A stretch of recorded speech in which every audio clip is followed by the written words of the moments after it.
الحمد لله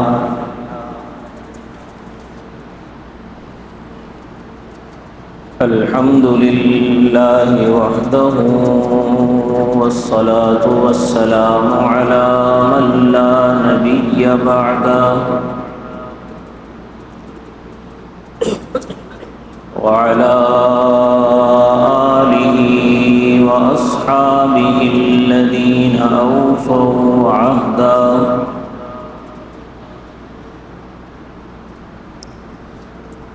ونشهد أن لا إله إلا الله وحده لا شريك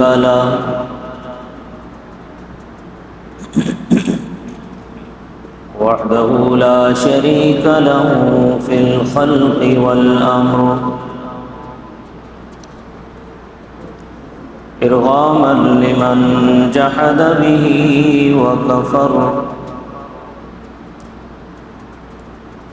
ونشهد أن سيدنا ومولانا محمدا عبده ورسوله،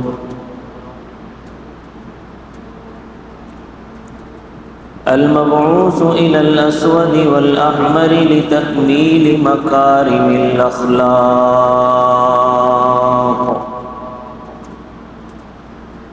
لا يخلق نبي ولا رسول بعده، ولا أمة بعد أمته، ولا شريعة بعد شريعته، ولا كتاب بعد كتابه، صلى الله تعالى عليه وعلى آله وأصحابه الذين هم خلاصة العرب العرباء، وخير الخلائق بعد الأنبياء،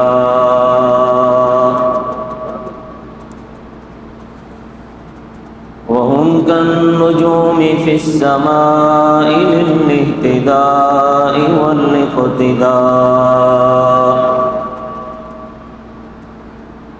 وهم مفاتيح الرحمة ومصابيح الغرر. أعوذ بالله من الشيطان الرجيم، بسم الله الرحمن الرحيم.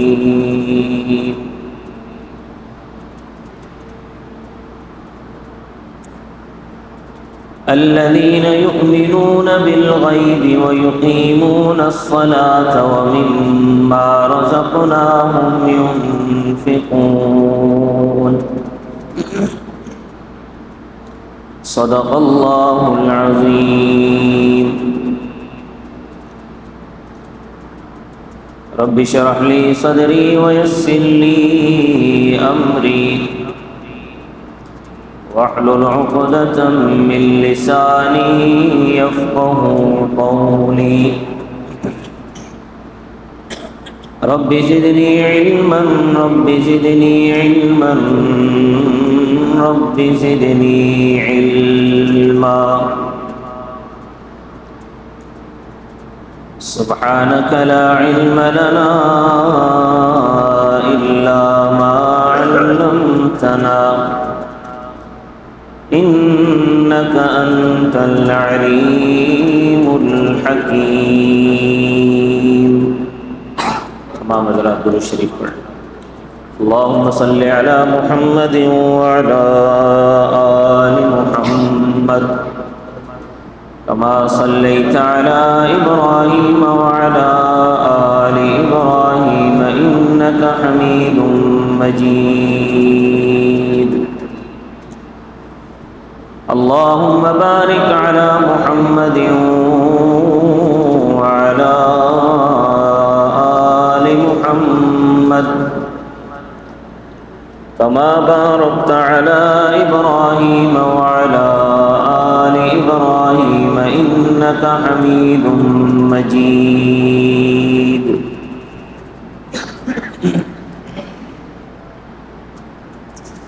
معزز سامعین گرامی قدر،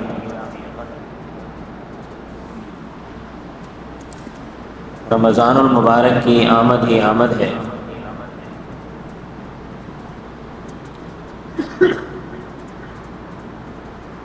رمضان المبارک کے مہینے میں عام طور پہ مسلمان زکوٰۃ کی ادائیگی کرتے ہیں۔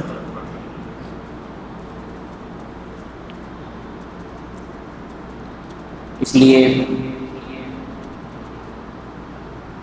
میں سمجھتا ہوں کہ کچھ زکوٰۃ کے فضائل اور اس کے مصارف آپ حضرات کے سامنے بیان کر دیے جائیں۔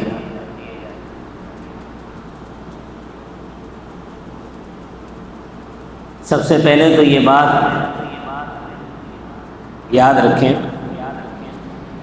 کہ انسان کے لیے سب سے پہلے اللہ سے تعلق بنانا ضروری ہے۔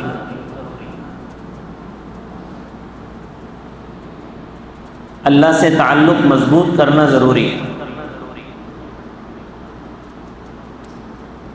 اور اللہ سے تعلق مضبوط ہوگا نماز کے ذریعے سے۔ 5 وقتہ نماز ادا کریں، نوافل ادا کریں، اللہ سے تعلق مضبوط ہوگا۔ اور جب اللہ سے تعلق مضبوط ہو جائے،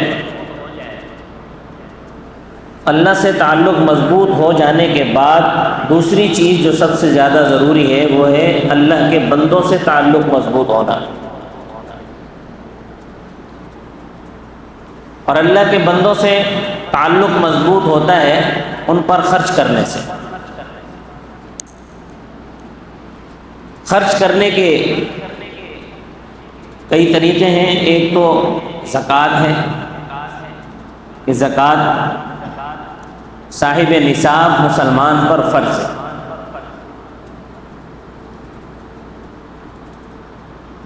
اور اس کے علاوہ بھی نفلی صدقات کرنا، فطرہ ادا کرنا، قربانی کرنا، صدقہ کرنا، ان تمام چیزوں سے اللہ کی مخلوق سے، اللہ کے بندوں سے تعلق مضبوط ہوتا ہے، اور یہی مقصود ہے۔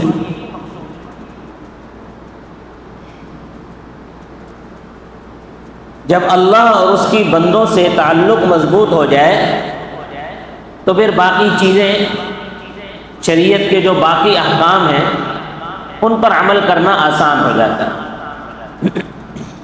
یہی وجہ ہے کہ اللہ تبارک و تعالی نے پورے قرآن کریم میں جہاں نماز کا ذکر کیا ہے اس کے ساتھ ہی خرچ کرنے کا ذکر کیا۔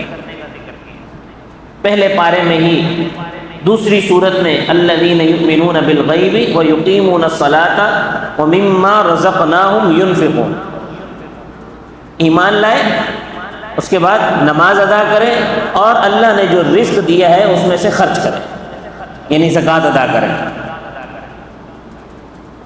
تو نماز اور زکوٰۃ اللہ اور اس کے بندوں سے تعلق مضبوط کرنے کا بہترین ذریعہ ہے۔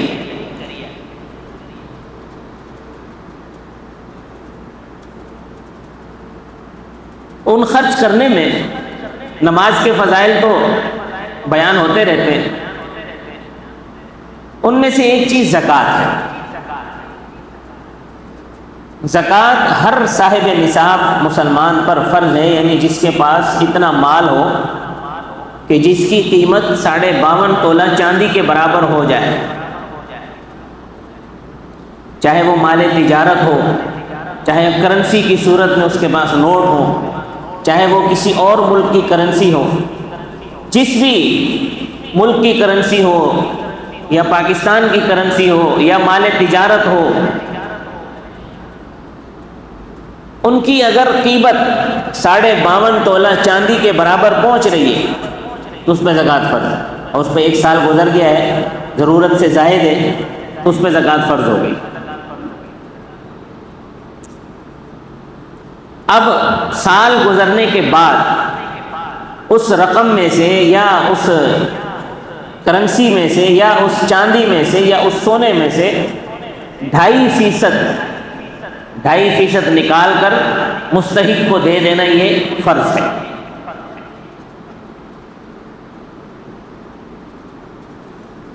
اب یہ اللہ نے فرض قرار دے دیا، لیکن اللہ تبارک و تعالیٰ نے جب اس کے فضائل بیان فرمائے قرآن کریم میں،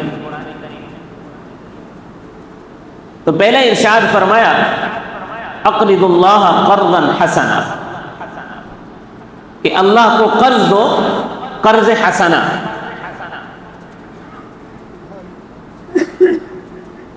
اب دیکھیں کہ اللہ تبارک و تعالیٰ قرض مانگ رہے ہیں، بھئی اللہ کو کیا ضرورت ہے قرض مانگنے کی؟ یہ زمین و آسمان اس کے ہیں، یہ چاند اور سورج اس کے ہیں، ساری کائنات اس کی ہے، زمین کے خزانوں کا وہ مالک ہے، آسمانوں کی دولت کا وہ مالک ہے، مالک کے کن فیکون ہے۔ ساری کائنات کا مالک ہونے کے باوجود وہ اللہ کہہ رہا ہے کہ مجھے قرض دو۔ کس کے لیے مانگ رہا ہے؟ اللہ فرما رہے ہیں کہ مجھے قرض دو، میرے لیے نہیں بلکہ میرے فقیر بندوں کے لیے، میرے غریب بندوں کے لیے، میرے مسکین بندوں کے لیے۔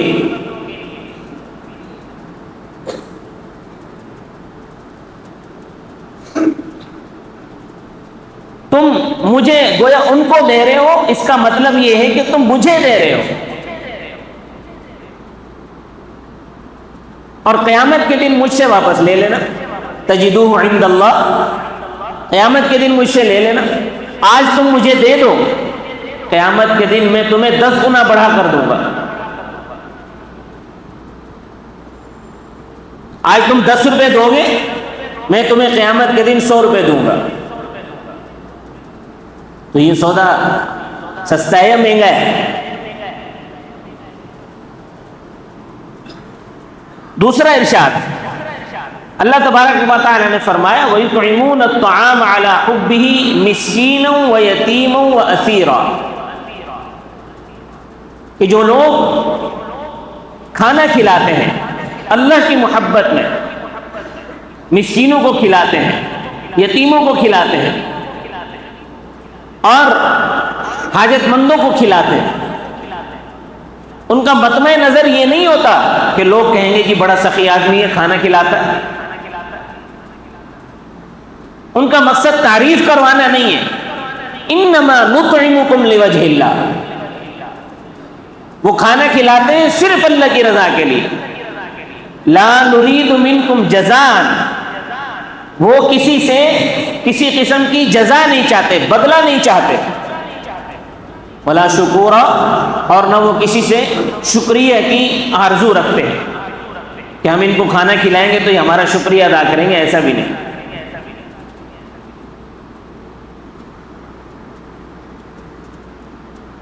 ایسے لوگوں کو اللہ تبارک و تعالی نے جو بے لوث ہو کر کھانا کھلاتے ہیں یتیموں کو، مسکینوں کو، غریبوں کو، فقیروں کو،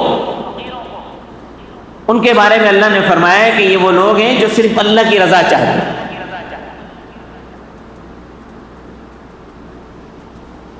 دوسرا ارشاد اللہ تبارک و تعالی نے ایسے لوگوں کو اپنا لاڈلا قرار دیا ہے کہ یہ لوگ میرے لاڈلے ہیں۔ کون؟ الذین هم علی صلاتهم دائمون والذین فی اموالہم حق معلوم للسائل والمحروم، کہ جو لوگ اپنی نمازوں پر مداومت کرتے ہیں، یعنی نماز نہیں چھوڑتے، نماز کو اپنے وقت پر ادا کرتے ہیں، جماعت کے ساتھ ادا کرتے ہیں،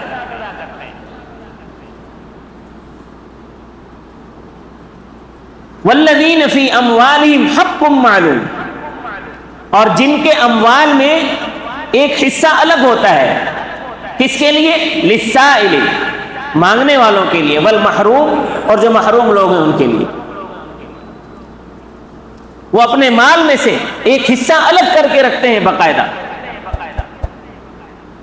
جیسے بعض لوگ ہوتے ہیں کہ ان کی جو آمدنی ہوتی ہے، مہینے کی جو آمدنی ہوتی ہے، وہ اس میں ایک حصہ مخصوص کر لیتے ہیں الگ، بھئی اللہ کے نام پہ دینا ہے، اور وہ ہر مہینے اللہ کے نام پہ وہ حصہ نکالتے ہیں۔ ان کی نظر میں رہتا ہے کہ کون مستحق ہے تاکہ اس کو ہم اس کی ضرورت کو پورا کریں، اس تک یہ مال پہنچا دیں۔ تو ایسے لوگوں کو اللہ تبارک و تعالی نے اپنا لاڈلا قرار دیا کہ یہ لوگ میرے لاڈلے ہیں، اور لاڈلے کی ہر بات مانی جاتی ہے۔ اولاد میں کوئی بچہ لاڈلا ہو، اس کی جائز ناجائز بات سب ماں باپ مان لیتے ہیں، وہ لاڈلا جو ہوا۔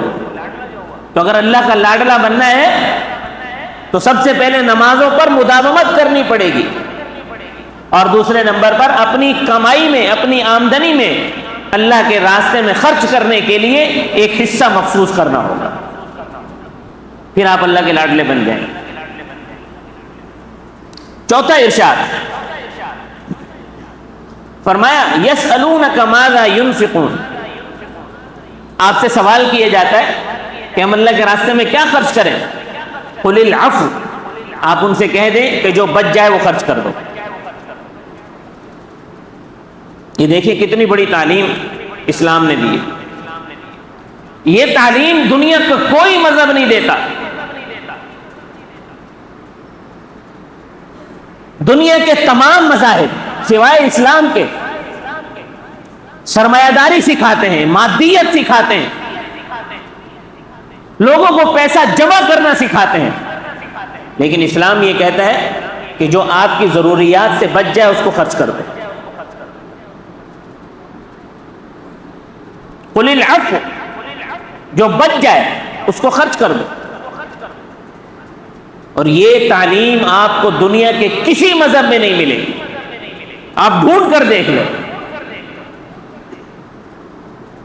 کہیں یہ تعلیم نہیں ملے گی۔ آج کل تو ہمارے ایمان اس درجے کے تو ہے نہیں، جو بچ جائے وہ سارا خرچ کر دو۔ اس کا یہ مطلب بھی نہیں ہے کہ خود کنگلے ہو جاؤ اور محتاج بن جاؤ، مطلب یہ ہے کہ اپنی ضروریات کے لیے بھی کچھ بچا کے رکھو، لیکن آپ سمجھتے ہو کہ اس میں میری ضروریات پوری ہو جائیں گی، اس کے بعد جو بچ جائے اس کو خرچ کرو اور اللہ پر توکل کرو۔ پانچواں ارشاد اللہ تبارک و تعالی نے فرمایا یا ایھا الذین آمنوا انفقوا من طیبات ما کسبتم ومما اخرجنا لکم من الارض، کہ تمہاری زمینوں میں سے جو کچھ نکلے وہ، اور تمہارے اموال میں سے جو اچھی چیزیں ہیں وہ اللہ کے راستے میں خرچ کرو۔ جو تم نے کمایا ہے اس میں جو اچھا ہے وہ اللہ کے راستے میں خرچ کرو، اور جو کچھ زمین میں سے نکلا ہے اس میں بھی جو اچھا ہے وہ اللہ کے راستے میں خرچ کرو۔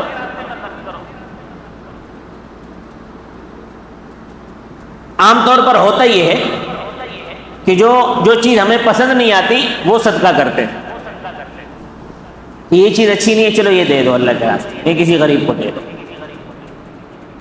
کپڑے پہن کے پرانے کر دیے، اب اپنے پہننے کے قابل نہیں ہے تو چلو یہ کسی غریب کو دے دو۔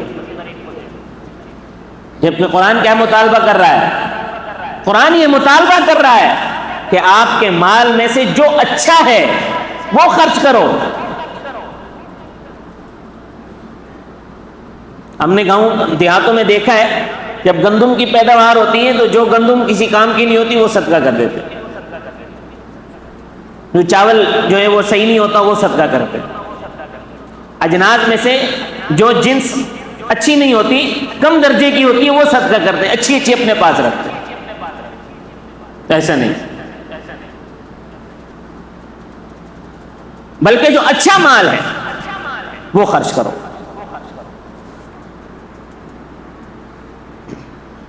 تو زکوٰۃ کے فوائد کیا ہیں؟ آپ نے اللہ کے راستے میں مال خرچ کیا، آپ نے زکوٰۃ ادا کر دی، آپ نے فطرہ ادا کر دیا، اور اس کے ساتھ ساتھ آپ نے نفلی صدقات بھی کر دی، اس کا فائدہ کیا ہوگا؟ قرآن نے اس کا فائدہ بھی بیان کیا ہے۔ فرمایا مثل الذین ينفقون اموالهم فی سبیل اللہ کمثل حبۃ انبتت سبع سنابل فی کل سنبلۃ 100 حبۃ۔ اللہ تبارک و تعالی نے اپنے راستے میں مال خرچ کرنے کی ترغیب دیتے ہوئے ایک مثال پیش فرمائی۔ فرمایا کہ مثال کے طور پر آپ ایک بیج زمین میں ڈالتے ہیں، ایک بیج زمین میں ڈالتے ہیں، اس بیج سے ایک بالی نکلتی ہے اور ہر بالی میں 100 دانے، ایک بالی میں 100 دانے. آپ نے ڈالے کتنے تھے؟ ایک دانہ، اور جب نکلا تو کتنے؟ 100 دانے. واللہ یضاعف لمن یشاء، ایک کے بدلے 100 تو ملے گا ہی. واللہ یضاعف لمن یشاء، اور اللہ جس کے لیے چاہے گا بڑھا بھی دے گا. اور کتنا بڑھائے گا یہ اللہ کی مرضی. اللہ فرماتے ہیں کہ وہ ہماری مرضی ہے کہ ہم کتنا بڑھا دیتے ہیں. تو یہ جو بڑھتا ہے یہ اخلاص کی بنا پر بڑھتا ہے کہ دل کے اندر کتنا اخلاص موجود ہے. اخلاص کی بنا پر اللہ کے ہاں فیصلے ہوتے ہیں کہ اس کا مال، اس کا ثواب، اس کا کتنا بڑھانا ہے. ایک تو یہ ہے کہ ثواب بڑھتا ہے، دوسرا یہ ہے دنیاوی فائدہ یہ ہے کہ اللہ کے راستے میں مال خرچ کرنے سے بھی اللہ کا وعدہ ہے کہ ہم ایک کے بدلے 100 دیں گے. آپ 1 روپیہ خرچ کرو گے آپ کو 100 روپے کا فائدہ ملے گا، دنیا میں ملے گا. اسی لیے فرماتے ہیں کہ بظاہر انسان کو یہ لگ رہا ہوتا ہے کہ میرا مال کم ہو رہا ہے، مال کم نہیں ہو رہا ہوتا، وہ بڑھ رہا ہوتا ہے. اللہ پاک اس کو اور طریقوں سے اور جگہوں سے اتنا مال عطا فرما دیتے ہیں کہ وہ جتنا اس نے خرچ کیا تھا اس سے 100 گنا بڑھ جاتا ہے.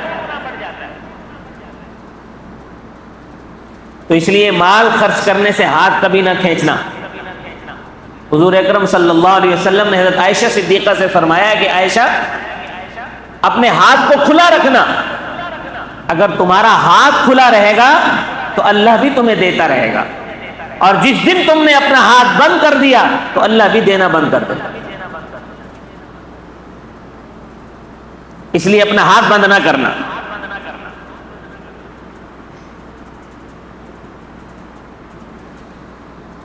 زکوٰۃ کے مصارف کیا ہے؟ زکوٰۃ کا ایک فائدہ تو یہ بھی ہے کہ زکوٰۃ ادا کرنے سے مال پاک ہو جاتا ہے. قرآن کریم میں خذ من اموالہم صدقۃ تطہرہم وتزکیہم بہا، کہ آپ ان کے اموال سے زکوٰۃ لے لیں، ان کے مالوں کی زکوٰۃ لے لیں تاکہ تطہرہم، وہ پاک ہو جائے، وتزکیہم بہا، اور صاف ستھرے ہو جائے، پاکیزہ ہو جائے. زکوٰۃ نکالنے سے مال پاکیزہ ہو جاتا ہے اور صاف ستھرا ہو جاتا ہے، میل کچیل کوئی نہیں رہتا. اس طرح ایک میلا کپڑا آپ اس پہ صابن لگا کے دھوتے ہیں تو وہ دھلنے کے بعد بالکل صاف ستھرا ہو جاتا ہے. زکوٰۃ گویا مال کے لیے صابن اور پانی کا درجہ رکھتا ہے. اب زکوٰۃ کے مصارف کیا ہیں؟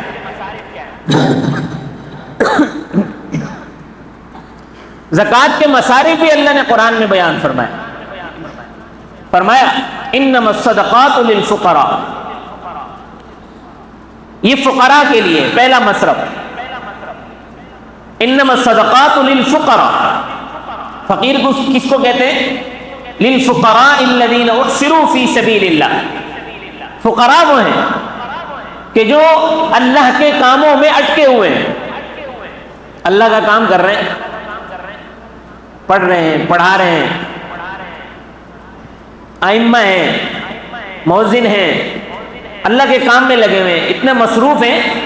لا يستطيعون ضربا في الارض، کہ وہ زمین میں چل پھر کر کام کاروبار نہیں کر سکتے. ان کی مصروفیت ہی ایسی ہے کہ ان کو کاروبار کا ٹائم ہی نہیں ملتا، وہ اللہ کے کام میں لگے ہوئے ہیں. يحسبهم الجاهل اغنياء من التعفف، جو ان لوگوں کو جانتے نہیں ہیں وہ سمجھتے ہیں کہ یہ تو بڑے پیسے والے لوگ ہیں. نادان لوگ ان کو غنی سمجھتے ہیں، حالانکہ وہ غنی نہیں ہوتے، وہ بولتے نہیں ہیں کسی کو. تعرفہم بسیماہم، عام مومنین کا، مسلمانوں کا طریقہ یہ ہونا چاہیے کہ ان کو ان کے چہروں کو دیکھ کر ان کو پہچانا کریں.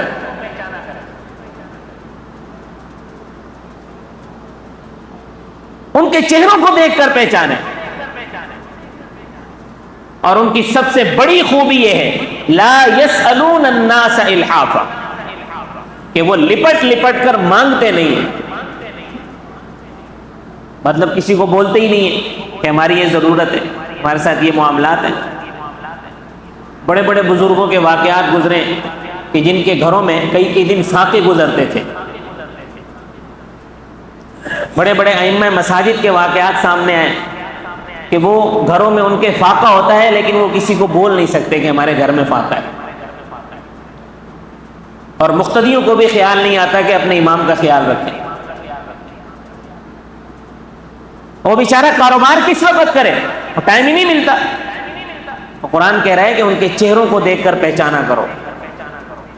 ان کی سب سے بڑی خوبی یہ ہے لا یسألون الناس الحافا، وہ لپٹ لپٹ کر مانگتے نہیں ہیں۔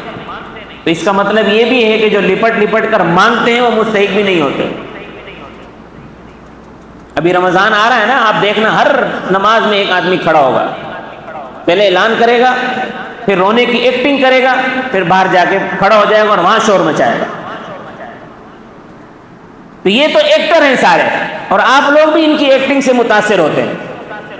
آپ دیکھتے ہیں کہ وہاں رو رہا ہے، بڑا پریشان ہے، یہ بڑا مصیبت زدہ ہے، حالانکہ جو مستحق ہوتا ہے، جو جس سے ضرورت ہوتی ہے، اس سے تو اتنے بڑے مجمع میں اٹھا تک نہیں جاتا۔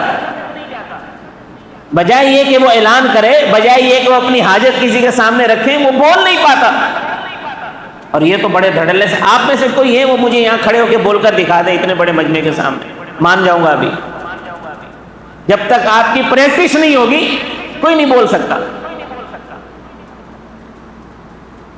تو جو آدمی اتنے دھڑلے سے تقریر کر رہا ہے کھڑے ہو کر، اس کا مطلب یہ ہے کہ یہ مستحق نہیں ہے، ایکٹر ہے، ایکٹنگ کر رہا ہے۔ جس آدمی کو مہینے کے ہفتے کے ایک دن کے 4,000 مل جائیں، 4,500 مل جائیں، اس کا دماغ خراب ہے، وہ نوکری کرے گا 20-25 ہزار والی۔ قرآن نے ان کی نشانی یہ بیان کی ہے کہ لا یسألون الناس الحافا، یہ لپٹ لپٹ کر نہیں مانگتے۔ تو پہلا مصرف انما الصدقات للفقراء، پہلا مصرف فقراء ہے۔ دوسرا مصرف المساکین، مسکین اس کو کہتے ہیں جس کے پاس ایک ٹائم کا کھانا بھی نہ ہو، کچھ نہ ہو جس کے پاس۔ والعاملین علیہا، اور وہ لوگ جو زکوٰۃ وصول کرنے پر مقرر کیے گئے ہیں، ان کی تنخواہ بھی زکوٰۃ سے دی جا سکتی ہے۔ والمؤلفۃ قلوبہم، اور جن کے دل اسلام کی طرف مائل کرنے، یعنی جو نئے نئے مسلمان ہوئے ہوں، ان کو اسلام پر جمائے رکھنے کے لیے انہیں بھی زکوٰۃ دی جا سکتی ہے۔ وفی الرقاب، کسی کی گردن چھڑانے میں، کسی کو آزاد کرانے میں، کوئی آدمی ناجائز کیس میں پھنسا ہوا ہے، اس کا کوئی فیصلہ نہیں ہو پا رہا، اور نہ اس کے پاس پیسے ہیں۔ آج کل تو چونکہ انصاف اتنا مشکل ہو گیا ہے نا کہ آپ پر ایک چھوٹا سا کیس ہو جائے بس آپ پوری زندگی کے لیے لوٹ گئے، آپ کو کچھ نہیں ہو سکتا۔ بس آپ کورٹ کے چکر لگائیں، وکیلوں کی فیسیں بھریں، اور آپ اپنا ٹائم برباد کریں، پیسہ برباد کریں، فیصلہ ہوگا آپ کے مرنے کے بعد۔ ابھی کل پرسوں میں نے ایک ساتھی نے بھیجا تھا مجھے واٹس ایپ پہ، اس نے لکھا تھا کہ پاکستان میں انصاف کی پوزیشن اتنی زبردست ہے کہ کیس چلتے چلتے اتنا عرصہ گزر جاتا ہے کہ جن دو لوگوں نے، جو دو لوگ مدعی اور ملزم ہوتے ہیں، وہ یہ تک بھول جاتے ہیں کہ ہمارا جھگڑا کس بات پہ ہوا تھا، اتنا لمبا کھینچا جاتا ہے کیس۔ انہیں یہ یاد نہیں رہتا کہ ہمارا جھگڑا کس بات پہ ہوا تھا۔ ہمارے ہاں انصاف کی حالت تو یہ ہے۔ تو اگر کوئی اس طرح کا بندہ پھنس گیا ہے، اس کی گردن پھنس گئی ہے، تو اس کو آزاد کرانے میں بھی زکوٰۃ کی رقم دی جا سکتی ہے۔ والغارمین، غارمین کہتے ہیں تاوان ادا کرنے والے۔ دو پارٹیوں کا جھگڑا ہو رہا تھا، تو تیسرے آدمی نے ان دو پارٹیوں کے درمیان صلح کروا لی اور کہہ دیا کہ بھئی اگر یہ پیسے نہیں دے گا تو میں دوں گا، اگر اس نے نہ دیے تو میں دے دوں گا۔ لیکن اب وہ بھی نہیں دے پا رہا، ظاہر ہے اس نے تو صلح کرانے کے لیے ایسا کہا تھا۔ تو یہ جس آدمی نے اس تاوان کی ذمہ داری اٹھائی ہے، وہ اس کو زکوٰۃ دینا جائز ہے، کیونکہ اس نے دو مسلمانوں میں صلح کرائی ہے۔ وفی سبیل اللہ، اور اللہ کے راستے میں جو نکلا ہوا ہو، جو جہاد کر رہا ہو، اس کو بھی زکوٰۃ دینا جائز ہے۔ وابن السبیل، اور کوئی مسافر اپنے علاقے میں کتنا ہی زیادہ مالدار کیوں نہ ہو، اگر وہ سفر میں آیا ہوا ہے اور اس کے پاس پیسہ ختم ہو گیا ہے، خرچ کرنے کے لیے اب کچھ بھی نہیں باقی ہے اس کے پاس، تو وہ اس کو زکوٰۃ دی جا سکتی ہے۔ آج کل تو بڑی سہولت ہے، جیز کیش سے منگوائے جا سکتے ہیں، ایزی پیسے سے پیسے منگوائے جا سکتے ہیں، اے ٹی ایم کارڈ جیب میں ہوتا ہے اس کے ذریعے پیسے نکالے جا سکتے ہیں۔ لیکن ایک آدمی ایسا ہے کہ وہ ایسی جگہ پر چلا گیا ہے جہاں جیز کیش بھی نہیں چلتا، ایزی پیسہ بھی نہیں چلتا، بینک بھی کوئی نہیں ہے اے ٹی ایم کارڈ استعمال کر سکے، تو ایسے کو زکوٰۃ دینا جائز ہے۔ سید کو زکوٰۃ دینا جائز نہیں ہے۔ کیوں؟ حالانکہ سید تو نبی کریم صلی اللہ علیہ وسلم کی آل و اولاد ہیں، ان کا خاندان ہے، ان کو تو زکوٰۃ بدرجہ اولا دینی چاہیے تھی، لیکن آپ صلی اللہ علیہ وسلم نے سید کو زکوٰۃ دینے سے منع کیا۔ کیوں؟ پہلی بات تو یہ، ایک وجہ تو یہ ہے کہ زکوٰۃ انسان کے مال کا میل کچیل ہے، تو ہم آپ صلی اللہ علیہ وسلم کی اولاد کو اپنی مال کا میل کچیل دیں گے؟ تو اتنا بڑا خاندان ہے، نبی کا خاندان، اس کو مال کا میل کچیل دینا جائز نہیں۔ دوسری وجہ یہ ہے کہ اگر سید کو زکوٰۃ دینا جائز ہوتا تو پھر سارے کے سارے مسلمان زکوٰۃ صرف سید کو ہی دیتے اور کسی کو نہ دیتے، کہ سارے کے سارے مسلمان زکوٰۃ سید ہی کو دیتے، سید کو دیے بغیر کسی کا دل مطمئن ہی نہ ہوتا، تو پھر باقی جو غرباء اور فقراء ہوتے ان کو شکوہ شکایت پیدا ہو جاتا۔ اس لیے فرمایا کہ سید کی امداد آپ بغیر زکوٰۃ کے پیسوں سے کرو، جو آپ کا اپنا ذاتی مال ہے، جو بغیر جس پہ جو زکوٰۃ کا نہیں ہے، آپ اپنی ذاتی جیب سے سید کو دو، لیکن سید کے علاوہ جتنے لوگ ہیں ان کو آپ زکوٰۃ سے ادائیگی کر سکتے ہیں۔ اللہ تبارک و تعالی مجھے اور آپ کو عمل کی توفیق عطا فرمائے۔ وما علینا الا البلاغ المبین۔